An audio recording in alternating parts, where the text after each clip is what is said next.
چند منٹ کے وقفے کے بعد پھر فرمانے لگے اب کرو گے نا تقریر؟ کہتے اندر چور بیٹھا تھا، میں نے کہا حضور ہوا کیا ہے بتائیں تو صحیح۔ کہتے ہیں انہوں نے تسبیح چھوڑی، جبہ سمیٹا اور چہرہ میری طرف پھیرا، اور میں نے ان کی آنکھوں میں جو روشنی آج دیکھی پہلے کبھی نہیں دیکھی تھی، لب و لہجے میں جو جلال آج دیکھا وہ کبھی نہیں دیکھا تھا۔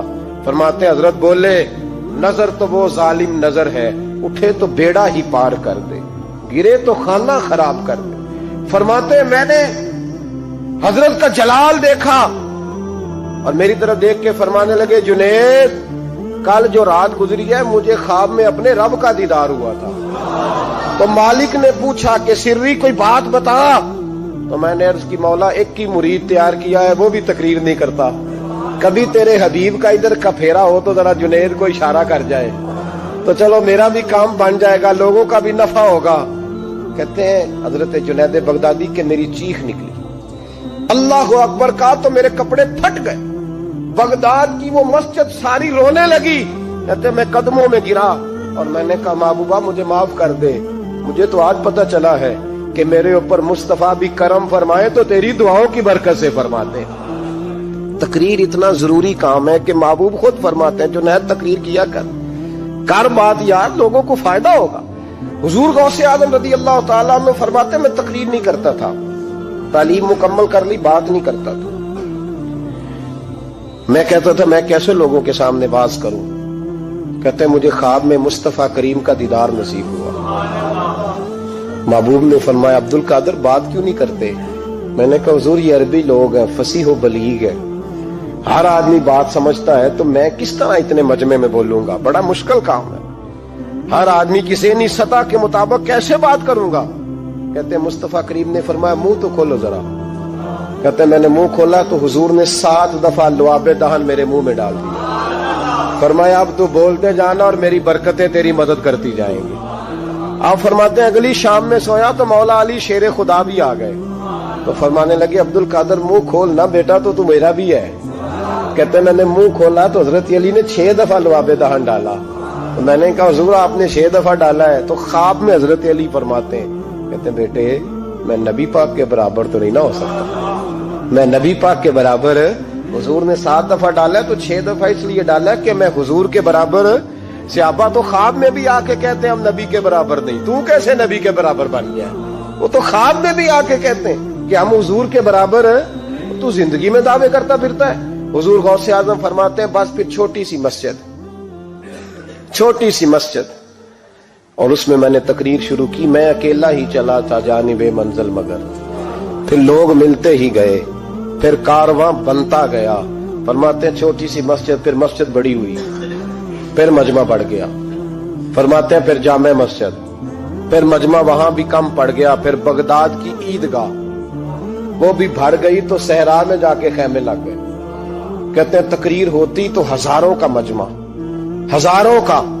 ملا علی قاری کہتے ہیں غوث اعظم کے اجتماع میں 70 ہزار لوگ شریک ہوتے تھے، ہزاروں علماء کاغذ قلم لے کے بیٹھے ہوتے تھے کہ غوث پاک جو باتیں بیان کریں گے تفسیری نقطے ہم نے نوٹ کرنا۔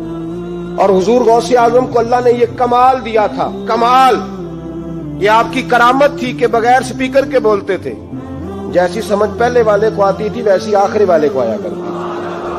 آج نا کرامت کی بات آتی ہے تو بندے چھپنے لگ جاتے ہیں، کہتے ہیں نہیں یہ نہیں ہو سکتا، بڑا مدافعانہ سا عمل، بڑا شرمندہ سا لب و لہجہ۔ جی وہ غوث پاک ایک دن ایک صاحب کرامت بیان کر رہے تھے تو بڑے جھجک کے حضور غوث اعظم، میں نے کہا تو بیٹھ مجھے بیان کرنے دے، تو ڈر رہا ہے کرامت سے ڈر رہا ہے، مجھے بیان کرنے دے، میں بیان کرتا ہوں، مجھے بیان کرنے دے۔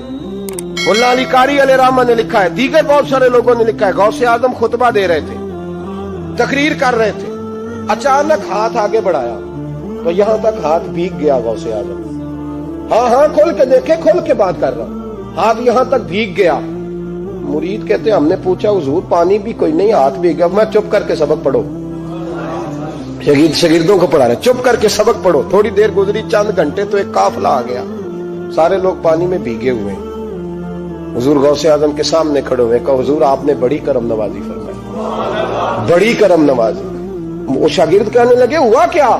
تو وہ لوگ کہنے لگے کشتی میں بیٹھے تھے تو کشتی ڈوبنے لگی، ہم نے کہا یا شیخ عبد القادر جیلانی، خدا کے فضل سے ہم پر ہے سایہ غوث اعظم کا، ہمیں دونوں جہاں میں ہے سہارا غوث اعظم کا۔ کہتے ہیں حضور غوث اعظم نے وہاں بیٹھے ہاتھ لگایا اور ڈوبتی کشتی کو باہر نکال لیا اور ڈرنے لگے، کہنے لگے جناب یہ کرامت لوگ نہیں مانیں گے تمہیں، کہ جنہیں نہیں مننا نہ منے۔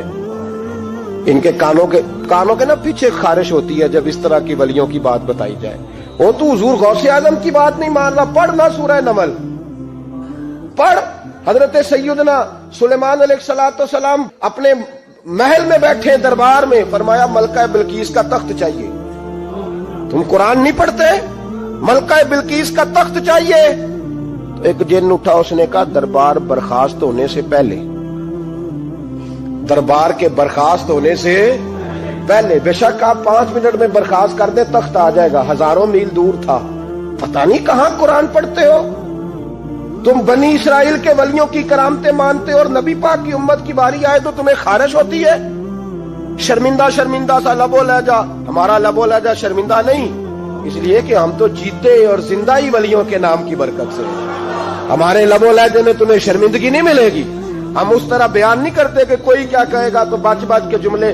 حضرت سلیمان سے کہا آپ کا دربار برخاست ہونے سے پہلے، آپ نے فرمایا نہیں بھائی اس سے بھی پہلے چاہیے۔ ایک اٹھا، عندہ علم من الکتاب، جس کے پاس کتاب میں سے کچھ علم تھا، پورا علم نہیں تھا اس کے پاس، کتاب میں سے۔ حضرت آصف بن برخیا تو کہنے لگے حضور میں نہ لے آؤں، تو میں کب لاؤ گے؟ انہوں نے کہا پلک جھپکنے سے نہ، اگر سارے بولے تو لطف آئے گا، پلک جھپکنے سے پہلے۔ آپ نے فرمایا چل لا کے دکھا، پھر آیا کہ نہیں؟ بولے آیا نا۔ حضرت آصف بن برخیا وہاں سے گئے کہ وہیں رہے؟ آیا نا تخت، 80 فٹ اونچا، 80 فٹ چوڑا، 80 فٹ لمبا، اتنا بھاری کہ شاید 50 لوگ نہ اٹھا سکیں۔ وہ آیا، سامنے رکھا تو حضرت سلیمان کہنے لگے یہ کیا ہے؟ تو جناب آصف بن برخیا کہنے لگے ھذا من فضل ربی، یہ میرے رب کا، اور جن پر نرا فضل ہے ان کی یہ شان ہے جن کو اللہ کے وبشر المؤمنین بان لهم من اللہ فضلا کبیرا۔ محبوب اپنے غلاموں کو خوشخبری دے دے کہ تیرے غلاموں پر میرا بڑا فضل ہے، فضل نہیں فضل کبیر ہے۔ تو جن پر نرا فضل ہو وہ تو بغیر جائے تخت لے آئے، اور جن پر فضل کبیر ہو وہ ڈوبتے ہوئے مرید کو ہاتھ ڈال کے بچا نہیں سکتے، وہ نہیں بچا سکتے۔ ڈر ڈر کے کیوں بات کرتے ہو؟ کھول کے کو، خدا کے فضل سے ہم پر ہے سایہ غوث اعظم کا، ہمیں دونوں جہاں میں ہے سہارا غوث اعظم، اور خدا دے گا منادی حشر میں یہ قادریوں کو۔ اور اس سے مراد ہر حضور غوث اعظم کا نام لینے والا قادری ہے۔ خدا دے گا منادی حشر میں یہ قادریوں کو۔ کہاں ہے قادری؟ کر لے نظارہ غوث اعظم کا۔ کہاں ہے قادری؟ کر لے نظارہ غوث اعظم کا رضی اللہ تعالی عنہ۔ اور جمیل قادری 100 جان سے ہو قربان مرشد پر، یہ اعلیٰ حضرت کے خلیفہ تھے جنہوں نے لکھا ہے، کہتے ہیں جمیل قادری 100 جان سے ہو قربان مرشد پر، بنایا جس نے مجھ جیسے کو بندہ غوث اعظم کا، بنایا جس نے مجھ جیسے کو بندہ غوث اعظم کا۔ حضور غوث اعظم کی کرامات کا تو یہ حال ہے کہ ملا علی قاری کہتے ہیں تواتر ہے کرامتوں میں، اور کہتے ہیں لکھتے وقت سوچتے ہیں کون سی لکھیں کون سی چھوڑیں، کون سی لکھیں۔ اور ایک عیسائی مسلمان دونوں جھگڑا کر رہے ہیں، غوث اعظم گزر رہے ہیں، جھگڑا ہو رہا ہے۔ عیسائی مسلمان سے کہتا ہے ہمارے نبی عیسیٰ علیہ السلام نے مردے زندہ کیے، تمہارے نبی نے بھی کو کیا تو بتاؤ۔ مسلمان پڑھا ہوا نہیں تھا، حالانکہ نبی پاک نے بڑے مردے زندہ کیے، پڑھا نہیں تھا، بتا نہ سکا۔ غوث اعظم کے کان میں آواز گئی تو جا کے عیسائی کا بازو پکڑ کے جھنجھوڑا، فرمانے لگے کیا کہا تم نے؟ میرے مصطفیٰ نے مردہ زندہ کیا تو بتاؤں؟ فرمایا تو نبی پاک کی چھوڑ، میں غلاموں کا غلام ہوں، میں غلاموں کا غلام ہوں، مجھے بتا کون سا مردہ زندہ کرنا۔ تو چھوڑ حضور کی بات نہ کر، میں غلاموں کا غلام ہوں، مجھے بتا کون سا مردہ زندہ کرنا ہے۔ پرانی قبر پہ لے گیا، کہنے لگا جی اگر نہ ہوا تو؟ غوث اعظم فرمانے لگے جو تو کہے گا وہ میں کروں گا۔ تو کہنے لگے اگر ہو گیا تو؟ اگر تو غوث اعظم کہنے لگے نہ میرے خانقاہ پہ جھاڑو دینا، نہ میرے برتن مانجنا، نہ میرے گھر کا سودا لانا، اگر زندہ ہو گیا تو بس میرے نبی کا کلمہ پڑھ جانا، بس میرے رسول کا کلمہ پڑھ جانا۔ اللہ اکبر۔ اس نے جو سب سے پرانی قبر تھی نا، وہ کہتا ہے یہ ہمارے دادا نے بھی نہیں دیکھا تھا بندہ کون ہے، اس قبر پہ کھڑا ہو کہنے لگا اس کو زندہ کریں۔ تو غوث اعظم رضی اللہ تعالیٰ عنہ قبر کے سرانے کھڑے ہوئے تو دعا کرنے لگے، کہنے لگے مولا اپنے لیے نہیں، تیرے رسول کے لیے۔ پھر فرمایا قم باذن اللہ، اٹھ اللہ کے حکم کے ساتھ۔ ایک عورت کلمہ پڑھتی ہوئی کھڑی ہو گئی، اور کھڑی ہو کے اس نے پہلا جملہ کہا تو کمال کر دی، کہنے لگی میرے نصیب دیکھو، میں بنی اسرائیل کی تھی، عبد القادر تیرے صدقے جاؤں، تو نے مجھے کھڑا کیا ہے تو اللہ نے مجھے مصطفیٰ کا کلمہ پڑھنے کی توفیق دے دی، تیرے قربان جاؤں عبد القادر، تیری کیا بات ہے۔ اب وہ بندہ دوڑ دوڑ کے غوث اعظم کے قدموں میں آیا، فرمانے لگے نا کلمہ میرے مصطفیٰ کا پڑھنا ہے، حضور کا غلام بننا ہے۔ او بھائیو، حضرت شیخ عبد القادر جیلانی، حضور غوث اعظم رضی اللہ تعالیٰ عنہ، معمولی بات نہ سمجھنا، حضور غوث اعظم رضی اللہ تعالیٰ عنہ فرماتے ہیں میں قدم نہ لگاؤں تو اللہ ولایت ہی نہ دے، میں قدم نہ لگاؤں تو اللہ ولایت نہ دے۔ ایک آدمی سے حضور غوث پاک ناراض ہو گئے، ایک شخص سے نکل جا میرے آستانے سے، دعا منگیا کرو سنگیو کہ مرشد نہ رس جاوے، جنہاں دے پیر رس جاندے وہ جیوندے بھی وہ مرے ہی رہ، چل دوڑ جا نکل جا۔